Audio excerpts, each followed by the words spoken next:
일본 오사카에서 광고 문구 하나로 매출이 급증한 자전거 가게가 하나 있습니다. 그 광고 문구는 이런 내용이었습니다. 5분 이내에 펑크를 수리합니다. 그런데 모든 자전거 수리공은 5분 이내에 펑크를 수리한다고 합니다. 그런데도 빠른 수리를 원하는 고객들의 마음을 알고 이런 결과를 만들어낸 것이었습니다. 또한 5층 건물에서 장사는 레스토랑이 있었는데요. 이 레스토랑도 1층 엘리베이터 앞에 이런 문구를 써 붙였다고 합니다. 아름다운 야경은 완전 무료입니다. 그러자 매출이 급상승했습니다. 당연히 야경은 원래 공짜였습니다. 별것도 아닌데 별것처럼 만들어내는 발상이 참 기발하지 않습니까? 그것은 신앙생활도 마찬가지인 것 같습니다. 어떤 일이든지 간에 우리가 믿음으로 반응하고 긍정적인 에너지를 창출해내는 이런 생각의 전환이 우리 인생에 놀라운 결과를 가져올 수 있다는 것입니다. 오늘 본문에서 강조하는 메시지도 바로 그것입니다. 본문은 사도 바울이 품었던 한 꿈에 대해서 이야기를 하고 있습니다. 그 꿈이 무엇일까요? 28절에 보면 잘 나와 있습니다. 그것은 바로 서바나에 가서 예수님의 말씀을 전하는 것이었습니다. 여기 서바나는 정확한 발음으로 스파니아입니다. 스파니아, 어디를 가리킬까요? 예, 오늘날의 스페인을 말합니다.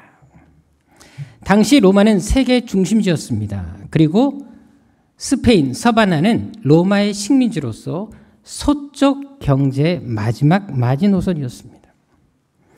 그래서 이곳은 문명 세계 끝이자 땅 끝으로 이해되었습니다. 게다가 예수님이 승천하시기 직전에 제자들에게 내리신 지상 명령이 무엇이었습니까? 사도행전 1장 8절에 나와 있는 것처럼 너희는 땅 끝까지 가서 내 증인이 되라 라고 말씀하십니다. 따라서 서바나까지 간다면 이는 예수님의 지상 명령을 완수하는 것이었습니다. 그래서 사도 바울도 예수님께 부름받은 이후에 이 서바나에 가고자 하는 비전을 품게 된 것이었습니다. 그리고 24절에 보게 되면 그 꿈을 이루기 위해 로마 교회에 편지를 보냅니다. 그 편지를 통해 그 교회로부터 협력과 후원을 요청하게 되는데 그것이 오늘 본문의 내용입니다. 자, 그런데 바울이 세웠던 이 계획이 잘 진행되었겠습니까? 22절에 보십시오. 서바나는 그만두고라도 로마에 가는 길까지 막히고 말았습니다. 로마를 가야 서바나를 갈 수 있는데 서바나는 그만두고라도 아예 로마 가는 길까지 막혀버렸다는 것입니다. 그것도 한 번이 아니라 여러 번 막혔습니다. 게다가 바울은 이 계획을 언제부터 세웠습니까? 23절에 보십시오. 여러 해 전부터 세웠습니다. 즉 이미 오래전에 이것을 준비했다라는 것입니다. 그런데도 그 계획이 계속 틀어지고 말았습니다. 나쁜 일을 하겠다는 것도 아니라 정말 죄를 하겠다고 하는데도 불구하고 계속 일이 막히고 또 막혔다라는 것입니다. 자, 그렇다면 사도 바울이 이때 느꼈던 실망감이 얼마나 컸겠습니까? 제가 신학생 때 구약 성서지리라는 과목을 수강한 적이 있습니다.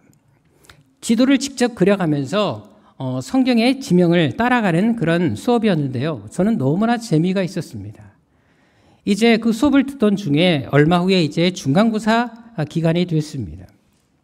저는 당연히 지리기 때문에 모든 지도와 그 다음에 지명을 다 외워서 학교에 시험 보러 갔습니다. 그런데 갔더니 다른 학생들은 다 그 얘기를 하는 거예요. 지도까지 뭐하러 외우고 왔냐. 틀림없이 시험지에 지도는 나와 있고 지명을 쓰는 것으로 시험 문제가 출제될 것이다 라고 얘기를 했습니다. 그래도 뭐 전 나름대로 뭐 제 공부를 해서 공부했으니까요. 그리고 이제 시험을 준비하고 있었는데 이제 교수님이 시험 시간에 들어오셨습니다. 근데 어떤 문제를 낸 줄 아십니까? 도화지만한 백지를 한 장씩 다 나눠주시면서 출애굽 경로와 지명을 그 위에 써라. 이 질문을 내셨습니다. 완전 백지에다가 창조적으로 모든 지도와 지명을 쓰는 시험 문제였습니다. 저는 속으로 할렐루야를 외쳤습니다. 저는 달달 외워서 갔거든요. 문제는 다른 학생들이었습니다. 거의 대부분 지명만 외우고 왔기 때문에 사방에서 곳곳마다 상한령의 탄식 소리가 들려왔습니다. 그리고 학생들의 탄원이 시작됐습니다. 교수님, 너무 어렵습니다. 예전에는 시험 문제를 이렇게 안 냈다고 들었습니다. 지도가 나왔고 지명 쓰게 나왔는데 이렇게 나오면 곤란하지 않습니까? 라고 학생들이 다 항변을 했습니다. 자, 어떻게 되었을까요? 그때 제가 손을 들고 벌떡 일어나서 교수님, 시험은 테스트입니다. 원래대로 내셔야 됩니다. 라고 하고 싶었습니다. 근데 이 말 했다가는 맞아 죽을 것 같더라고요. 그래서 가만히 있었는데 교수님이 바로 이어서 딱 한마디 하셨습니다. 안 돼! 라고 할 줄 알았는데 그럼 오픈북 하세요. 그러신 거예요. 이 교수님이 좀 독특하기로 유명하신 강모라는 교수님이었습니다.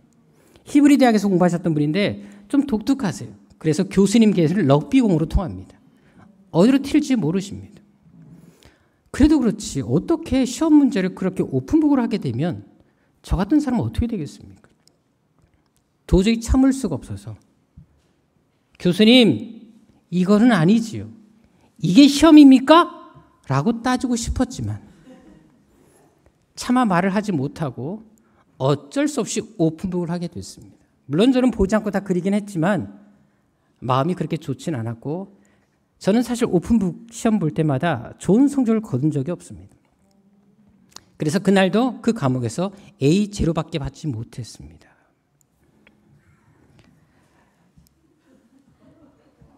정말 열심히 준비했는데 기대와 다른 결과가 주어지니까 나름대로 실망이 클 수밖에 없었습니다.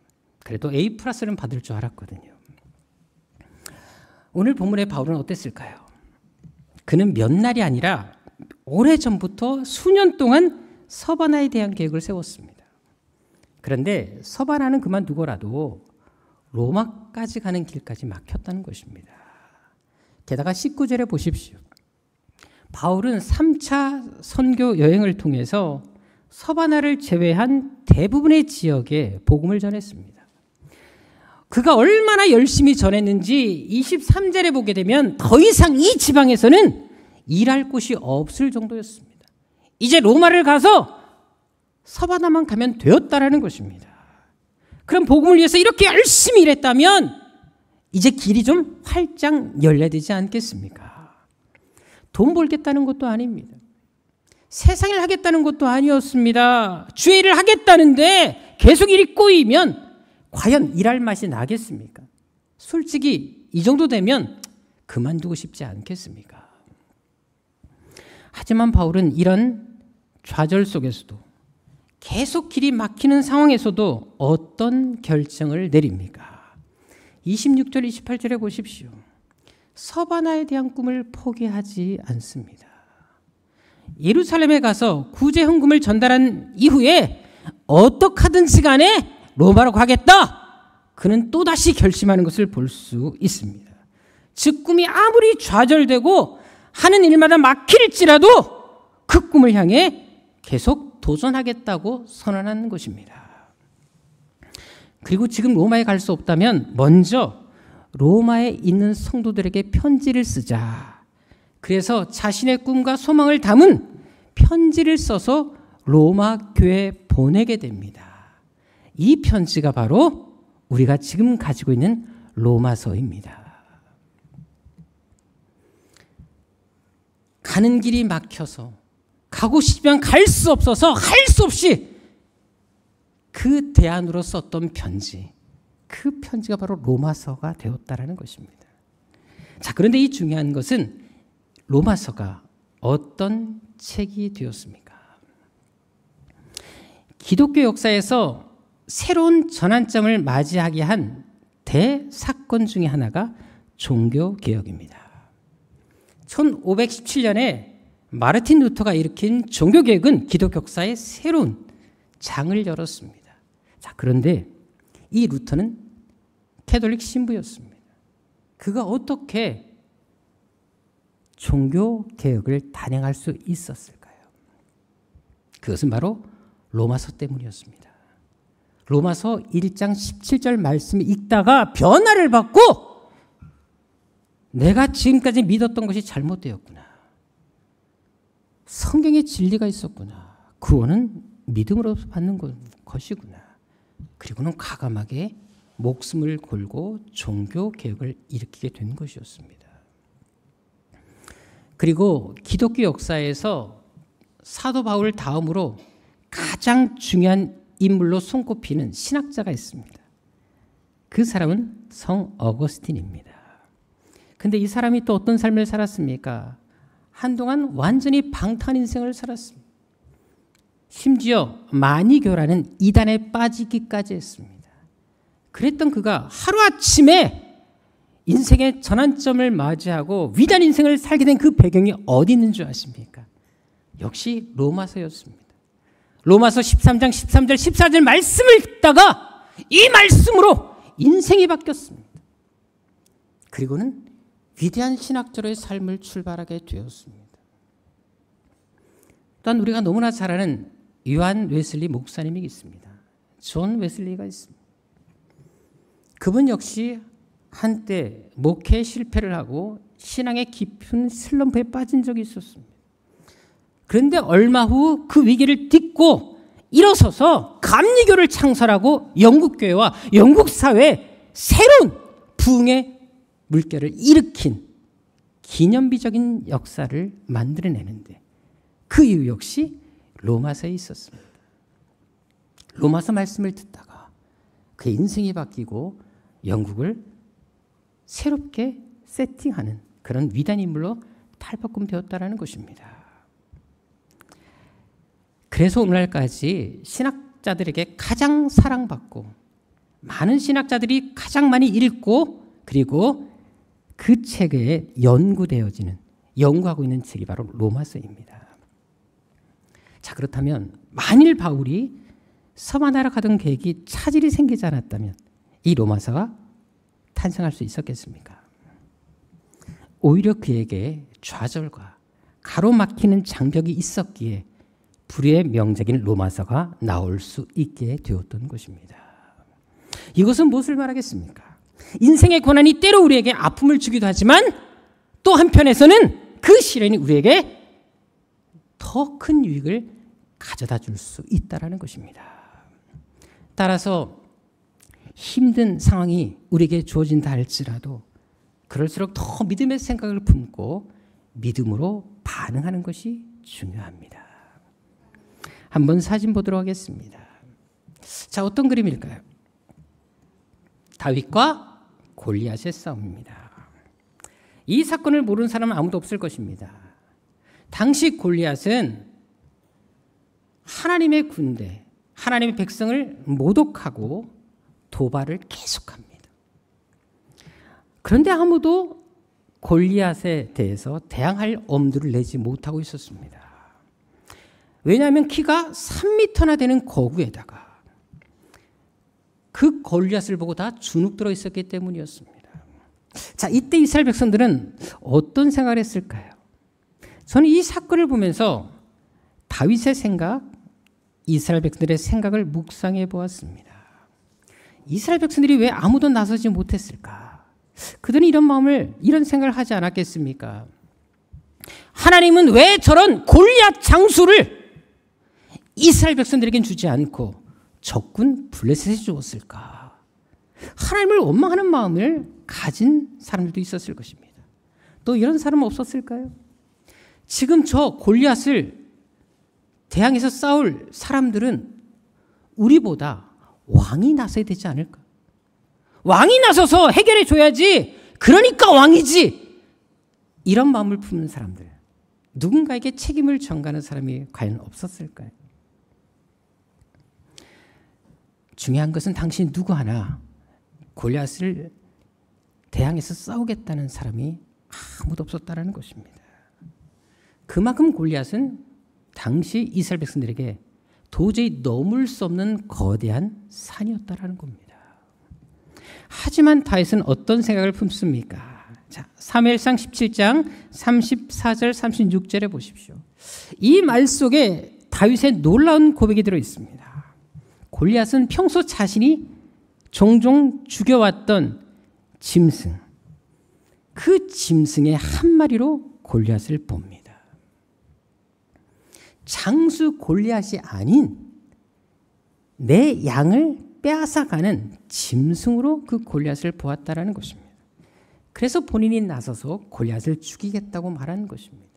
자, 이때 골리앗의 다윗의 나이는 몇 살이었습니까? 아무리 많이 잡아도 10대 중반이었습니다. 우리 믿음이 할인이 나이 때 다윗은 그 거구 골리앗을 상대로 나간 것입니다. 자, 중요한 것은 다윗의 믿음대로 골리앗을 물리쳤다라는 사실입니다.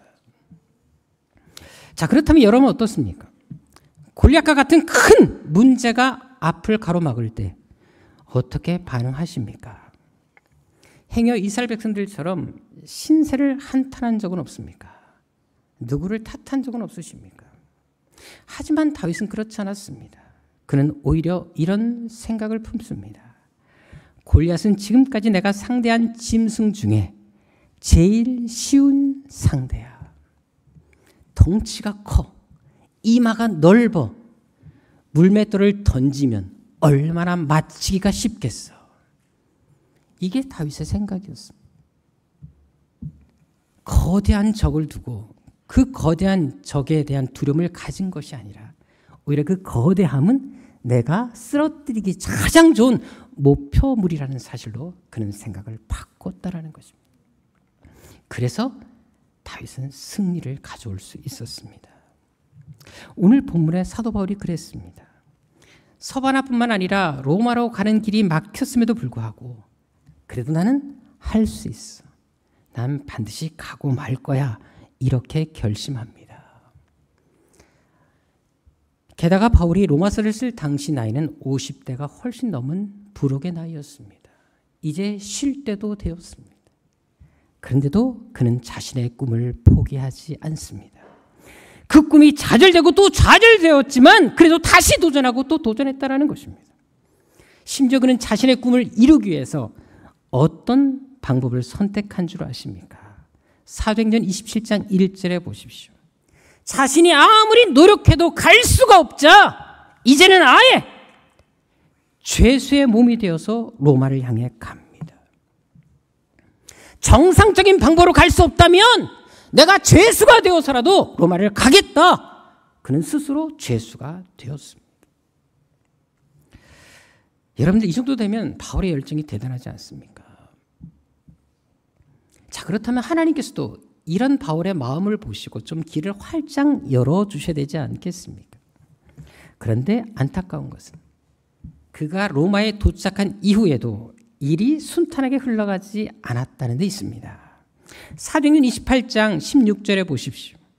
바울은 이제 로마로 도착하자마자 한 군인에 의해서 따로 감시를 받게 됩니다. 그리고 30절에 증가하듯이 자기 돈을 들여서 방을 구한 상태에서 가택연금을 당하게 됩니다. 자, 그런데 얼마 동안 그렇게 있었습니까? 무려 만 2년 동안 가택연금을 당했습니다. 이것은 무엇을 말하겠습니까? 바울의 재판이 2년이나 열리지 않았다는 것입니다. 계속 연기가 되었다는 것입니다. 밖에 나가지도 못한 상태에서 로마 군인의 감시를 받으며 집안에서 움직이지 못하고 있었다는 것입니다. 자, 그런데도 바울은 어떻게 합니까? 일이 꼬이고 로마에 와서까지 계속 장벽에 부딪힘에도 불구하고 그가 선택한 방법이 무엇이었습니까? 30절, 31절에 보십시오. 내가 나가서 전도하지 못하니까 사람들을 초대합니다. 그리고 가택 연금 상태에서 복음을 전하는 바울의 모습을 볼 수가 있습니다. 어떡하든지 간에 막히고 막힐 때마다, 좌절되고도 좌절될 때마다 주저앉은 것이 아니라 더 열심히 주의를 감당하는 삶의 자세를 바울은 보여주고 있다는 것입니다. 그뿐만이 아닙니다. 이 기간이 점점 길어지자 바울은 이번에 어떤 일을 하게 된 줄 아십니까? 가택연금 상황에서 다시 편지를 씁니다. 그리고 본인이 직접 갈 수 없으니까 여러 교회에 편지를 보내게 되는데, 이때 쓴 편지가 무엇인 줄 아십니까? 바울이 로마에서 가택연금 상태에 쓴 편지, 그것은 바로 우리가 너무나 잘 알고 있는 옥중서신들입니다. 에베소서, 빌립보서, 골로새서, 빌레몬서, 이 네 책을 로마의 가택연금 상태에 쓴 책들입니다. 이것은 무엇을 말하겠습니까? 그는 어떤 상황에서도 좌절하지 않았다는 것입니다. 원하는 일들이 다 막히는 중에도 계속 믿음의 꿈을 꿉니다. 그것도 노년의 나이에 감옥에서조차 그 꿈을 포기하지 않았습니다. 자, 그렇다면 어떻게 그렇게 할 수 있었을까요? 어떻게 이런 삶의 태도를 가질 수 있었겠습니까? 이 기간 동안에 썼던 빌립보서 4장 11절에서 그 이유를 찾아볼 수 있습니다. 그는 어떤 처지에 있든지 간에 무엇을 배웠다? 자족하기를 배웠다라고 얘기합니다. 여기 자족이라는 말은 신약 성경 전체에서 여기만 나오는 특별한 단어입니다. 철학에서 말하는 스토아파 사람들이 썼던 용어이기도 합니다. 이 단어는 잠시만의 만족을 얘기하지 않습니다. 전혀 부족함이 없는 완전한 행복, 완전한 만족을 표현할 때 이 단어 쓰고 있습니다. 자, 그렇다면 감옥에 갇혀 있는 가택연금 상태에 있는 그의 표정을 한번 상상해 보십시다. 그의 얼굴 표정이 어땠을까요? 인생의 모든 고뇌를 가지고 있는 쓰라린 표정을 담은 얼굴이었을까요? 아니면 활짝 웃는 표정이었을까요? 심리학자들이 말하는 여러 가지 보고에 의하면 자신들의 삶이 불행하다고 느끼는 사람들의 공통점이 있다고 합니다. 그 사람들은 나한테 1억 원이 있었으면 얼마나 좋을까? 우리 아이도 남들처럼 공부를 잘하면 얼마나 좋을까? 돈 많은 남자와 만났으면 얼마나 좋을까? 내가 미인이라면 얼마나 좋을까? 그들은 주로 내가 뭐뭐라면 얼마나 좋을까? 이런 질문에 매달려 스스로를 괴롭히고 있었습니다. 요즘 저도 나이를 먹다 보니까 체력도 기억력도 예전같이 못하다라는 생각을 좀 하게 됩니다. 또한 얼굴에 주름살이 늘어가면서 이젠 세월도 비껴갈 수 없구나라는 생각도 하곤 하는데요. 최근 국내 대학병원의 한 실험 결과를 보고 그 마음을 고쳐먹기로 했습니다. 자신이 늙어 보인다고 생각하면 생각할수록 진짜 팍 늙는다고 합니다. 즉 노화를 걱정하면 실제 몸에 악영향을 미쳐서 노화 현상을 더 촉진시킨다는 것입니다. 특히 수면의 질까지 떨어뜨린다는 결과가 나왔습니다. 그래서 이 두 대학에서 연구한 결과였는데요. 이 교수님들이 그런 얘기를 했습니다. 매사에 긍정적인 생각과 젊게 살려는 노력이 매우 중요하다. 이제 거울 보시면서 이렇게 말씀하면 됩니다.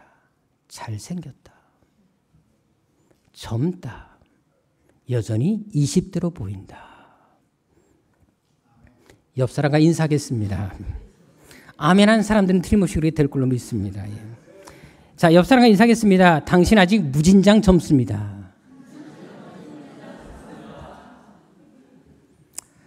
한 칼럼에서 이런 글을 읽었습니다. 한 아주머니가 화장을 하다가 갑자기 울먹이기 시작했습니다.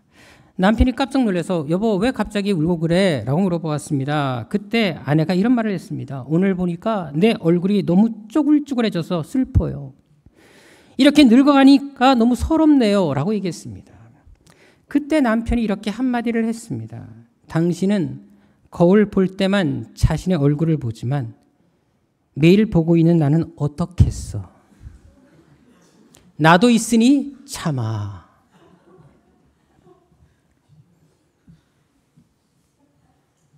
심판당할 말을 한 것입니다. 사실 우리들은 더 가지면 행복해질 거라고 그렇게 생각할 때가 있습니다. 그래서 지금 누리고 있는 것들에 대해서 만족하지 못하는 경우도 있습니다. 하지만 바울은 그렇지 않았습니다. 어떤 상황이든지 간에 자족하기를 배웠습니다. 조금만 어렵다 그래서 좌절하고 신앙이 뒷걸음질 치는 사람이 아니라 어떤 상황이든지 간에 만족할 줄 아는 사람이었다는 것입니다. 그래서 11절, 12절에서 강조하듯이 그에게는 가난도 배고픔도 굶주림도 심지어 감옥조차도 전혀 문제가 되지 않았습니다. 그렇다면 이렇게 가장 불행하고 고통의 환경 속에서도 어떻게 이렇게 행복하게 좌절을 이길 수 있었을까요? 그 비결이 무엇이겠습니까?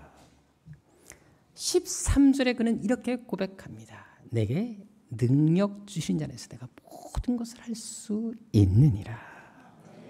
이것은 무엇을 말하겠습니까? 믿음의 사람들은 고난이 올 때 오히려 더 강한 힘을 발휘한다는 것입니다. 심지어 고통마저도 즐길 수 있는 사람들이라는 것입니다. 왜겠습니까? 우리에게는 상황을 역전시키실 수 있는 능력의 주님이 계시기 때문입니다. 그래서 바울은 죄수의 몸으로 갇혀 있는 상황에서도 이 고백을 할 수 있었던 것입니다. 그렇다면 바울은 서바나의 꿈을 이뤘을까요? 못 이뤘을까요? 그는 서바나까지 갔을까요? 못 갔을까요?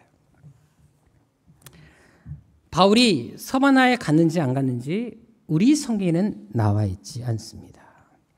하지만 1세기 말 교부 클레멘트가 쓴 고린도 교인들에게 보내는 편지에 보면 이런 기록이 나와 있습니다.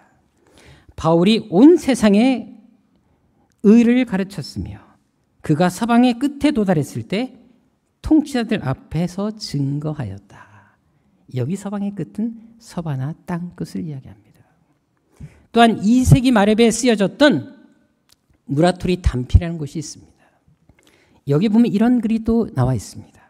바울이 로마에서 스페인을 향해 출발했다.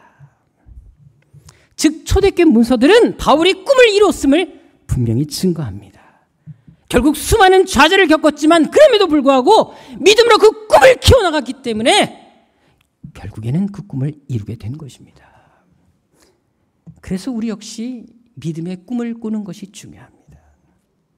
왜냐하면 불가능한 상황에서도 믿음으로 기도하고 믿음으로 선포하면 때가 되었을 때 하나님께서 반드시 그 믿음대로 되게 해주실 것이기 때문입니다. 젊은 나이에 중국 선교사로 떠났던 앤 월터 펀이라는 자매가 있습니다. 이 자매는 의과대학을 아주 좋은 성적으로 졸업하자마자 결혼도 하지 않고 바로 중국 땅으로 선교하러 왔습니다. 그런데 당시 19세기 말에는 중국이 가면 다시 돌아오지 못하는 위험한 땅으로 인식되어져 있었습니다. 그래서 딸을 보낸 이 앤의 어머니는 딸의 안부가 궁금할 수밖에 없었습니다. 그래서 어떻게든지 간에 딸과 연락을 하고 싶었는데 연락할 방법이 없자 많은 돈을 들여서 딸의 소식 한 번이라도 듣고 싶다. 전보라도 좀 쳐줘라. 그래서 연락을 하게 됩니다. 안전하다 이 한마디라도 전보를 보내주길 바라는 마음에서 나 이 말만 들으면 안심할 테니까 제발 보내줘라 라고 연락을 하게 됐습니다. 이 애는 어머님의 그 연락을 받게 됩니다. 그리고 전보를 보내게 됐습니다. 그런데 그 전보 내용은 엄마가 기대했던 안전하다가 아니었습니다. 딸이 보낸 전보 한마디는 즐겁다였습니다. 어떤 상황에서도 척박한 환경 가운데서도 예수 안에서는 즐겁다. 이것이 그리스도인의 삶의 자세가 아니겠습니까? 왜겠습니까? 우리 기쁨의 이유는 환경에서 오는 것이 아니라 바로 예수님으로부터 오기 때문입니다. 예수님이 나와 함께 하신다면 그것만으로도 충분하지 않겠습니까? 그렇다면 요즘 여러분들은 어떠십니까? 살아가면서 즐거우십니까? 세상을 바라보면서 정치를 바라보면서 웃을 수 있으시겠습니까? 가난해도 병들어도 하는 일이 잘 안 풀려도 정말 즐겁게 살아갈 수 있겠습니까? 본문의 바울이 바로 그렇게 살았습니다. 계속된 좌절과 가로막힌 장벽 앞에서도 주저앉지 않았습니다. 오히려 그럴수록 그는 이렇게 외칩니다. 내게 능력 주시는 자에서 내가 모든 것을 할 수 있다.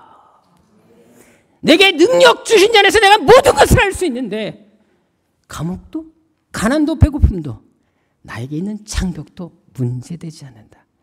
나는 어떤 형편이든지 간에 자족한다. 마찬가지로 여러분 역시 환경에 좌우되는 사람이 되지 마십시다. 오히려 그 환경 가운데서 상황과 환경을 초월할 수 있는 믿음의 사람들이 되십시오. 나이가 많든 적든 능력이 있든 없든 그 한계도 정하지 마십시오. 어떤 상에서도 우리에게 능력 주시는 주님이 계심을 믿으십시오. 넘어져도 다시 일어나 기도하며 도전하십시오.